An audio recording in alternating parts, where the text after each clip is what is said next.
a lot of people that don't have self-mastery in environments of such as extreme heat or extreme cold, and training in those conditions probably give up. And it's these moments of extreme challenge that you really understand who you really are. You really understand your true character. You really understand, have you got a backbone or not? When you have that absolute certainty, then that's it. There's a knowing, not a belief, not a faith, an absolute knowing. Okay, and that gives you the ability to do whatever you want to do, right? And you can tackle whatever you want in life.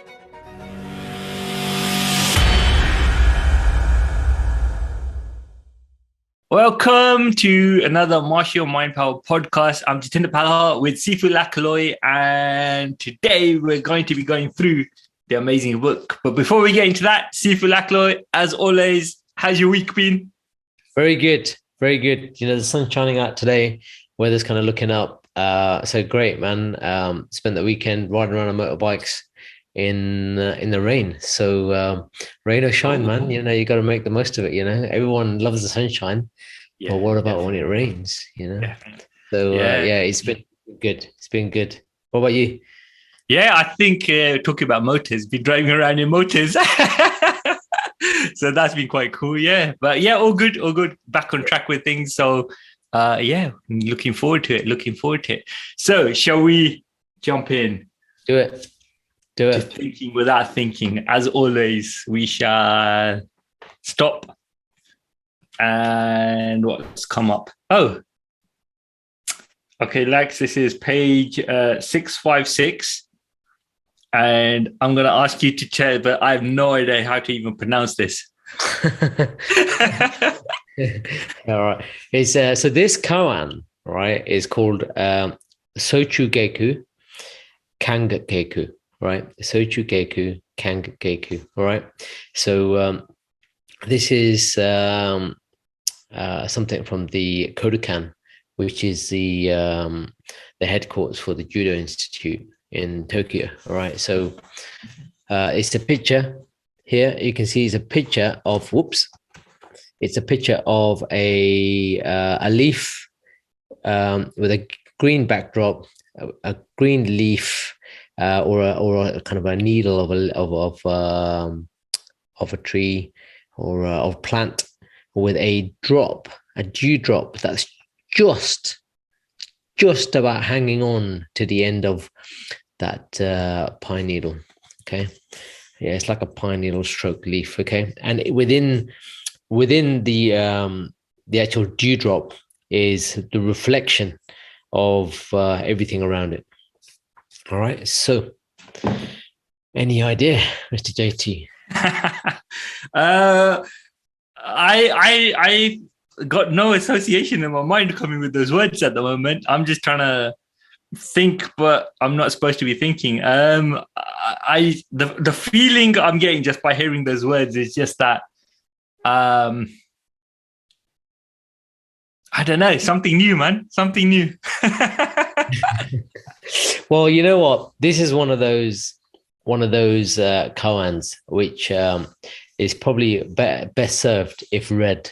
Okay, and it will be self-explanatory, and then I guess we can expand on the insights and teachings that come from that. Okay, because one is in Japanese, right? First and foremost, right? So if you were wondering, well, what language is that in? Well, there you have it, right? So sochu-geiku, right, is actually a traditional event that was invented by the Kodokan, home of judo in Tokyo, Japan, in 1896, and it was spread throughout Japan. Okay, it's held for 30 days in the hottest season to build physical strength and cultivate a never give up attitude. All right. On the flip side, kang-geiku literally means cold training and is synonymous in Japan with the first lesson in the new year. Its purpose is to set the agenda for the year and once again bond the student to the teacher, whereby the student is asking for the teacher's tuition and commitment for the year ahead. And traditional Japanese dojos do not have the luxury of heating. And the beginning of the year usually means training in below zero temperatures. The idea of subjecting oneself to training in extreme environments is to strengthen the spirit and the character influenced by Japanese Buddhism. All right. So really, it's a character test and a spirit test. Okay. And training, imagine training in extreme heat. Okay.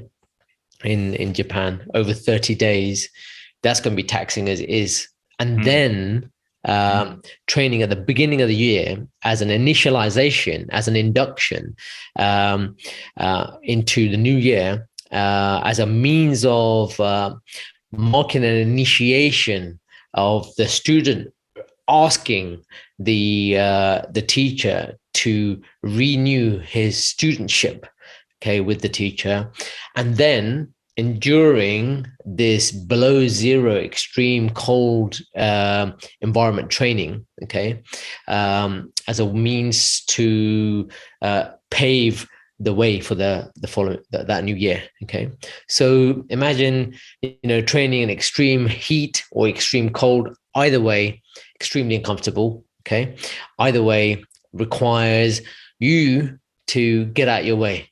Okay, to get out your way. No matter how uncomfortable that feels, you've just got to endure it. And that endurance part of it is really whether it's spirit testers, the fighting spirit testers. And that's where the character is built. Because when you start to endure extreme suffering, and in this case, specifically to temperature, and then how that temperature in the environment that you're in is having a physiological impact on you, and having a mental or psychological impact on you, and then thirdly, having a spiritual effect on you, is something that you need to kind of observe in oneself, orientate in oneself, and then decide how you're going to move forward as a consequence of that, and then act accordingly. Okay. And really, a lot of people that don't have self-mastery in environments of such as extreme heat or extreme cold, and training in those conditions, probably give up. Okay, probably give up, because the thing is, you've got to have the intention, right, to endure that in the first place. It's not something you just get hit by surprise. You're in an environment where it's hot, or it's getting hot, and then that you're going to be training in that environment. You got time to prepare, right? So you're preparing that mentally first and foremost. Psychologically, you've got to get into the right space. Your psyche's got to be right, okay? And then the spirit will flow through you, and the body will do what you need to do, right? So it's not like it's just something that's sprung on you like that, but it prepares you for the time when something sprung on you like that, because that's when you need it. That's when that character comes out. That's when the fighting spirit comes out. Okay. It's not something that you can train in a surprise shock moment. It won't work that way. You need to develop and cultivate that over time. So when that shock does come, it's no longer a shock. Now you're calibrated and you're calm, okay? And you're composed throughout that. And that's what this is buying you, okay? It's buying you physical, mental, spiritual cultivation through extreme training. And I know that you've got a story that you can share with us about your fighting spirit test that you did when you was doing jiu-jitsu back in the day. You want to share that? Yeah, that's right. I was just going to say that I can relate to the spirit test stuff, and it, after hearing what you're saying, it makes sense, because jiu-jitsu is originally Japanese, isn't it? And so you can see the link there. So when we used to do our gradings, they used to do that. They used to have a spirit test. And it was basically, they just put you through endurance kind of stuff, exercise, get you going. Just, it's about not giving up and just beating through it. No matter how much you want to give up, just keep fighting, keep persisting, keep carrying on. And that was like one of those defining things within the training, because I think that particular element of it has gone with me quite throughout my life, in that you remember that, hang on a minute, you remember the spirit test, you keep going, don't stop, keep going. And it's that kind of attitude. So I can 100% relate to it. But yeah, that's what used to happen. And this what you just shared now is just put that together, and the memories of that. I'm thinking, wow, and just moments of gratitude come through because thinking, okay, I can link to that element of it. So thank you for sharing that. Yeah. No, but not a bother at all. And here's the thing, right? So in the image, the artwork that we've prepared in the book, right? I'll show it again for the people that are on the vlog. You can see that the dewdrop that's hanging off the leaf has got reflection of the environment around it, and you can tell quite clearly if you bring it up, if you look closely enough, it's a reflection of the garden that it's in, okay? And you've got a reflection of grass, you've got a reflection of sky, and in the distance, you've got a reflection of potentially what might look like, if I turn it around the other way, is trees, okay? Now, here's the thing. When you put yourself through an extreme test like this, okay, what happens is there's levels of reflection that happen, right? First thing is inner reflection, okay? You reflect on the self. Right now, one thing that you're going to see with that reflection, first and foremost, when you have your first wobble, right, when you're training in such an extreme environment where you know your physicality, your mentality, and spirituality is put to the test, is I'm in my way. Okay, you have a direct reflection of the self. Right. Number two, right, is you have a reflection of the not self. So this is the part of you that is well, what I say is your true authentic higher self, your true spiritual self, but that is devoid of your mind and your body. Okay. So you start to transcend that and see, if you want to get through this, you've got to lift yourself outside of those realms, outside of your physical realm, outside of your mental realm, and take it into the third realm, the highest realm, okay, is spirit realm, okay? Because that's the only thing that's going to allow you to continue. Because physically, you might feel, all right, you know, I'm tired. I can't do this anymore, okay? Mentally, you might be tired. Yeah, and again, I can't do this anymore. But something in the spirit says, hey, gives you a little slap, and it says, hey, wake up here. Get the fuck out your own way and keep going. You ain't done yet. You got plenty more in the tank, both in your body and in your mind. Keep going. And guess what? You find it. And, you know, athletes say, you know, they have to dig deep. Why? Because it's that thing that makes it so. So you have reflections of the self. You have reflections of the not self. And then when that happens, everything outside of you is reflected upon you, and everything inside of you is reflected outside of you. Therefore, everything is everything and nothing is nothing. In other words, you are in everything and nothing is in anything. And you become completely empty of everything as a consequence. And that's your breakthrough. That's when you kind of really go forwards. Now, the last bit of that is quite hard to cultivate, right? But when you put in extreme pain, trust me, you'll understand, especially if you've got a do or die situation where it's like, if I don't, I'm done for. If I do, there's a chance. Okay. And it's these moments of extreme challenge that you really understand who you really are. You really understand your true character. You really understand, have you got a backbone or not? And, you know, this is not to insult anybody or to demean or denigrate anyone. This is about you. This is about your person. Have I got the minerals to do this? And this isn't about bravado or ego either. Because when you come across a challenge, right, where you're physically, mentally, spiritually challenged, right, and you've got no choice but to find a way, guess what? You will find a way, right? So I'll give you an example. Last weekend we had quite an interesting write-up. Anyway, one of our friends was leading. I was in the middle, another one behind, and we're going up this steep hill, and the road's a little bit dodgy. And as a consequence of this,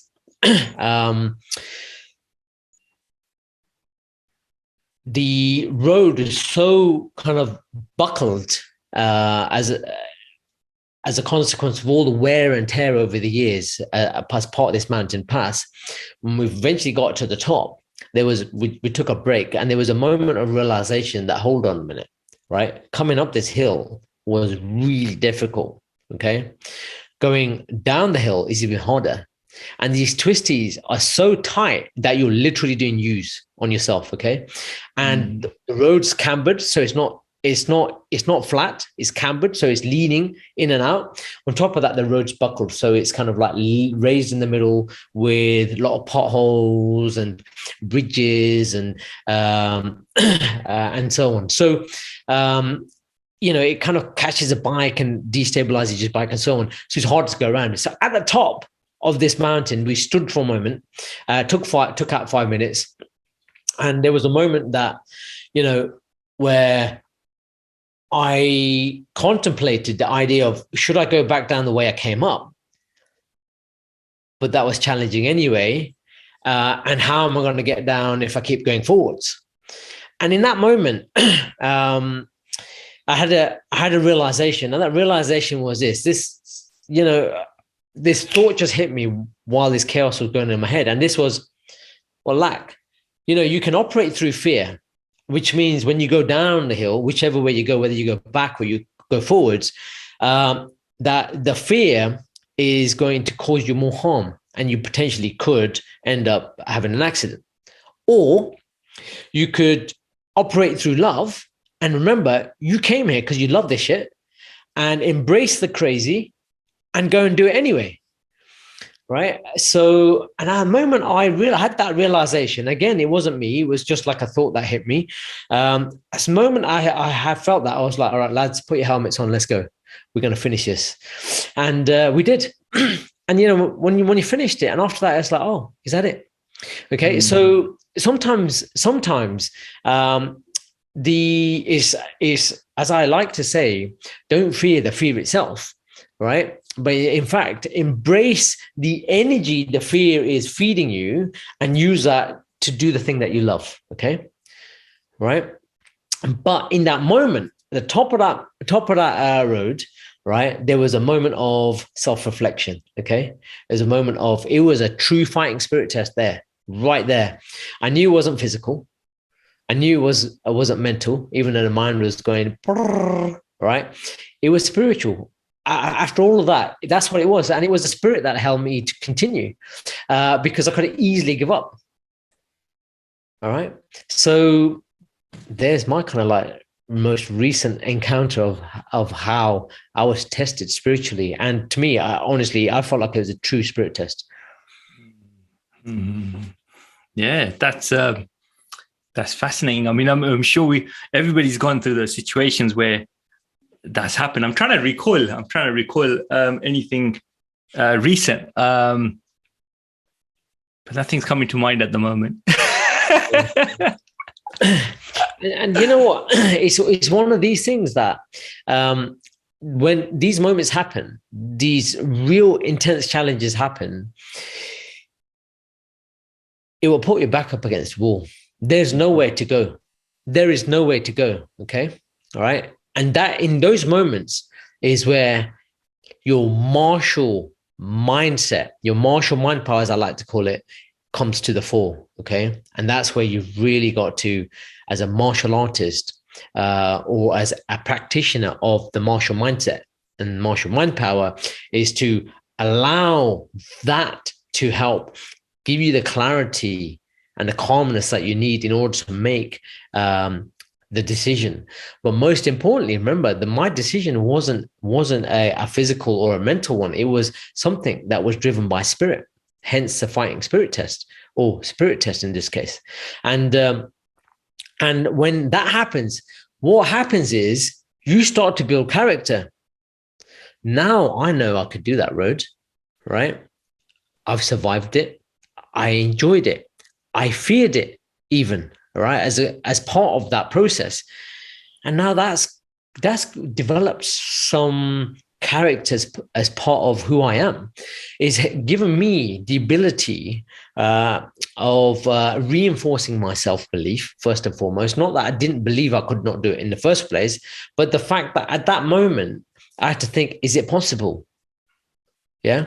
So it's reinforced that, right? And what that means is now I can go on to do any road, because that was one of the hardest roads in the whole of the UK. Mm-hmm. In fact, it is the hardest road in the whole of the UK, right? Yeah. So when you've done something like that, you realize, wow, I have got this potential inside me, Absolutely. right? That I can make it happen. And you learn that actually there's a part of you that you need to just put to one side at times and say, hey, buddy, you just sit there. I know you're trying to protect me. I really appreciate it. I love you so much for that. But for the time being, I'm going to do this without you, right? That's your conscious mind. If you're wondering who that is, it's your conscious mind, the mind that's trying to protect you and doing all the chatter inside your head, right? Sometimes you just need to say, hey, buddy, just step aside, man. Definitely, man. Let the spirit and conscious come through. Exactly. I mean, one of the things I can recall is the charity bike ride that takes place every year, which is Birmingham to London. Yeah. And if you've not done cycling before, to think about cycling that distance is like, all sorts of things can come up. I remember when I had a conversation with a friend, I was telling him, and he was just straight away, I could never do that, and there was a stage where I would have probably thought that as well, and I had to just say, you know what, let's park it.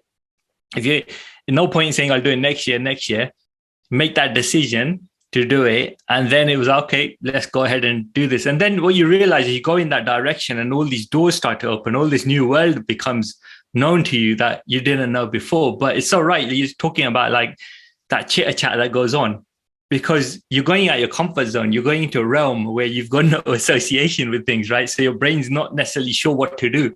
Yeah. And not knowing what to do can also cause that panic, anxiety, and feelings of fear and whatnot as well. And then when you've actually done it, you think, oh, is that all it was? And then it just makes it easier for you to say, okay, the next challenge that comes along, you think, hang on a minute, you remember that time when you managed to go past and it wasn't that bad? Maybe this is also like that. So it allows you to then expand your horizon and go beyond that. So now, I mean, the first time I did the bike ride, then I ended up doing it 3 more times afterwards. So 2 more times after that. So that was quite interesting. So yeah, definitely. I mean, it's like almost like saying, feeling the fear and go beyond it. But there is that element of spirit test, because obviously while I was cycling, you're also then, oh no, I can't do this. And you have to push yourself, say, oh, don't worry, get to the next one, get to the next stop, to the next stop, and so forth, and just build on it. Yeah, no, absolutely. And you've heard of Roger Bannister. Roger Bannister was a runner, and he became famous for attempting to do a 3-minute mile run. Okay. And after many failed attempts, eventually he did it. Within 1 year of him doing a 3-minute mile, have a guess how many people ran a 3-minute mile? No, probably tons more. I don't know, dozen more, 30, maybe 40. If I remember correctly, and I've documented this in my Master Your Life book, it's 87 people. Wow. 87 people ran a 1-minute mile within a year after he did it. Why? Maybe it was 37. Why? Because he helped people believe that it was possible. And it's as simple as that. He helped people believe that it was possible. And that's all it takes. That's all it takes. Someone to give you the insight that you can do it. And then that makes it accessible to you as a consequence of that. Absolutely. And Napoleon Hill comes to mind about whatever the mind can conceive and believe, it can achieve, And like what you said, just seeing somebody else doing it is just the proof of that, which means if one person can do it, then why can't other people do it, right? Exactly. So there's another concept in NLP as well, which is called modeling. So if you want to achieve something in life, find someone who's done it and then model them, do what they did, think how they think, feel how they felt, right? And able to get your mindset into that state and then do that, and you are most likely to be able to do it as well, right? That's right. That's right. 37 people ran the 4 minute mile within 2 years. Sorry, within 2 years of that. I just wanted to just to double check that, just make sure I was quoting it correctly. Quoting it from my own book. And make sure we don't get done for misinformation. well, it's referenced in my own book, so I just couldn't remember off the top of my head. I knew it was something 37 in 2 years. There you go. Yeah. All right. But 37 people in 2 years, when no one up until that moment was able to do a 3 minute mile, is just amazing, because you just make it possible by doing it. First one to do it. So this is why it's important that you choose role models carefully. Okay. And those role models should be chosen off the back of excellence. Yeah. And we all do it. We all do it. Whether you pick a football team or a favorite football player or whatever sport or whatever, line of life you're in, or martial artist as Bruce Lee, for instance, you don't want to pick a mediocre martial artist. You don't want to pick a mediocre football player. You don't want to pick a mediocre cricket player or whatever, floats your boat. The thing is, you want to pick the most excellent. Why? Because you're setting a benchmark. You're setting a reference point. If you set a reference point in the middle or very low, then that's going to be where you land. And if you don't put enough effort in, you're going to be even lower than that. So what's the point of that? The point is, when you strive for excellence, model excellence. That's the whole point. And we all do it. So as kids, we have a natural tendency to model the best, right? And this isn't because we all want to outdo each other. It's because we want to tap into our ultimate potential. And people just think, oh, you're just a glory hunter, right? Well, isn't that the point? Isn't that what we're trying to achieve in life? Is glory in all of its wonder, in all of the facets of life. That's exactly what we're all doing. Exactly. Nobody goes out and says, "Hey, I claim to be a shit hunter. I'm aspiring to be the shittest." I'm sorry, but it just doesn't work for me, right? And if that is your modality, then this podcast is not for you, right? Right? That is just such a shit strategy, literally, right? But modeling excellence is how you cultivate excellence. So figure out the person in your field that's already done what you're doing and strive to better that in some way by doing it your way, or most importantly, listening to your own intrinsic self, your own true, authentic higher self, and doing it the way you're called to do it. That way, you're not trying to compete with anyone. You're always being you. Absolutely, man. Absolutely. And it was never about anyone else. Remember, aspiring to people and being inspired by people is a way to self-cultivate and get yourself out your way so you can ascend, right? And tap into your true potential. It doesn't mean you start to become that person or become like that person, right? You always need to remember, you need to become your own person. That's what this is all about. It always was about. It wasn't ever about competition. There is no such thing as competition. It's all in your head. Okay. So, I hope that helps. Hope that helps. Judo, this whole idea comes from judo. Judo means gentle way, right? It's combative, but it's gentle. How is that possible? Try judo and you'll find out. But the moment you get slammed on that floor, you'll know there's nothing gentle about falling.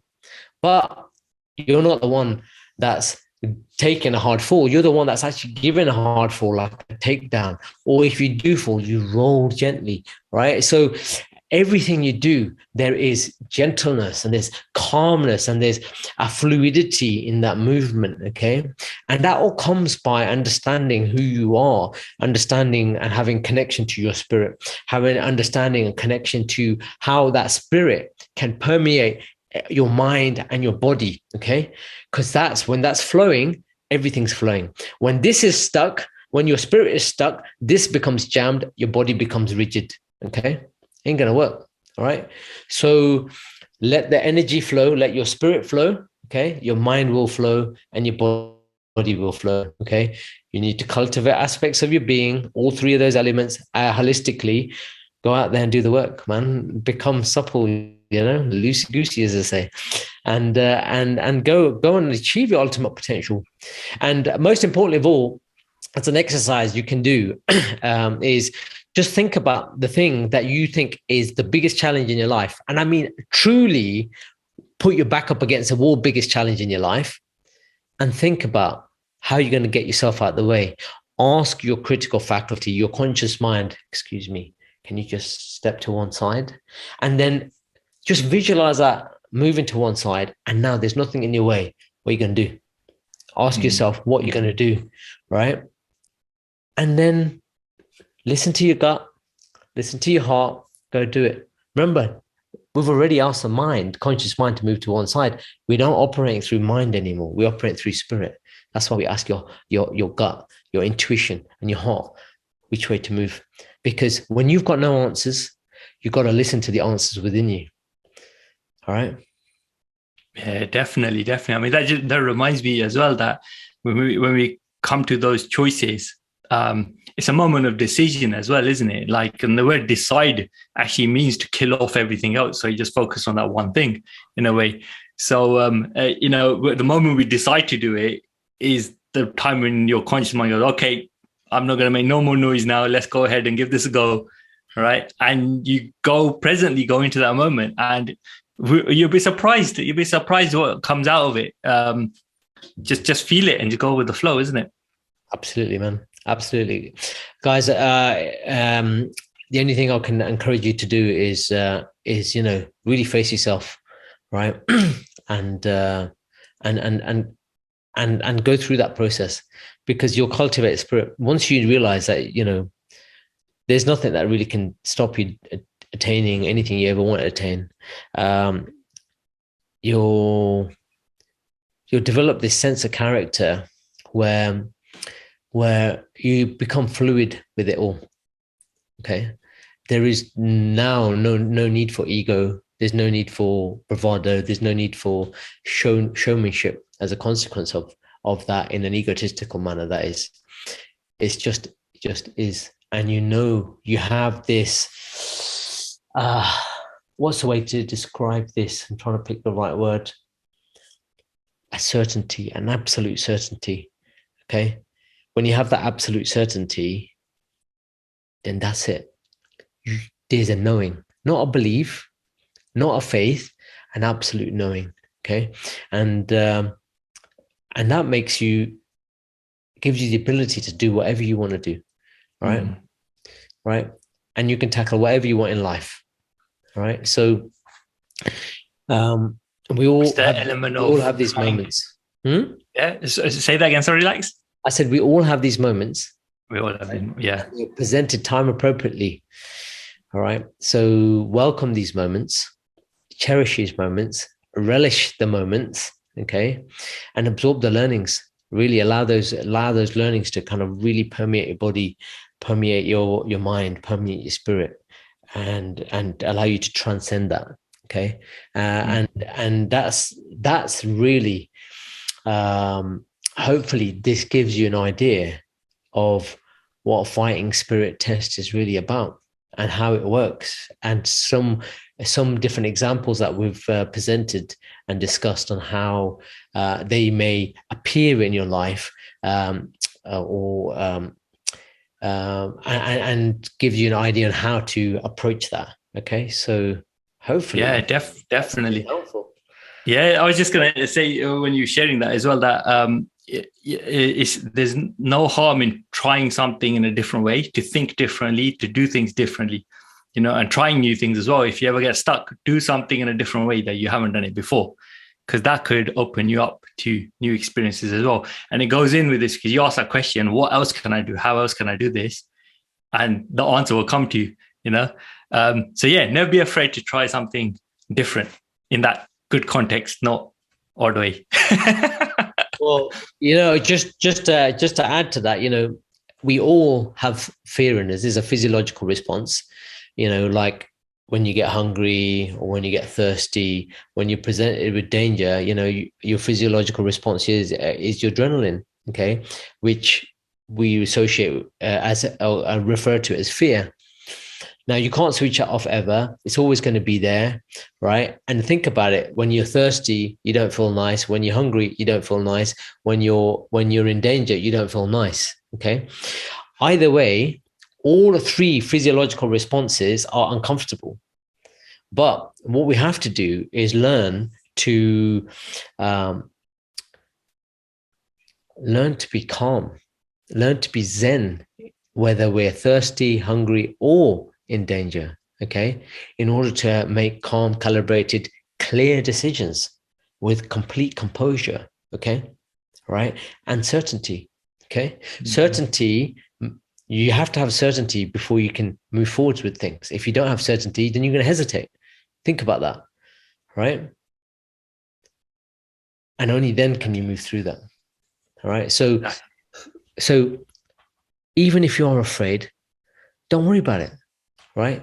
Take the adrenaline, the energy. Well, I call it the turbo boost in your body, right? All the glucose in your bloodstream, all the adrenaline in your bloodstream, all the cortisol in your bloodstream, all the extra body fats in your bloodstream. That is a human turbo boost. Use that. It literally is energy. Use that energy in a good way, right? In a constructive way, in a resourceful way. Whichever way you want to call it, which is constructive or resourceful or beneficial, use it that way rather than a destructive, detrimental, self-sabotaging way, which will negatively impact you or other people. Okay, so take that and use that as fuel. It literally is fuel. Yeah, there you go, folks. There you go, folks. There, it's all about embracing it, spirit test, push yourself, keep going, keep resilient, focus, try different things, and on that note, if you want to find out more about it, obviously go to Amazon, check out the book, The Art of Thinking Without Thinking, or go to martialmindpower.com where you can find out more. And on that note, Sifu, is there any last notes before we sign off? Not really. I think we've covered quite a lot. This has been quite a deep one, but I just encourage each and every person to reflect on when they had their last fighting spirit test, or whether they're going through one right now. And hopefully we've given you some tools, tactics, and strategies to help you manage that and to move forwards with that and to cultivate sound character in body, mind, and spirit, so you can present your best side into the world. Okay. So on that note. Yeah. And if anyone wants to get in touch, feel free to do so. And until then, we catch you on the next one. So thank you very much. Thank you.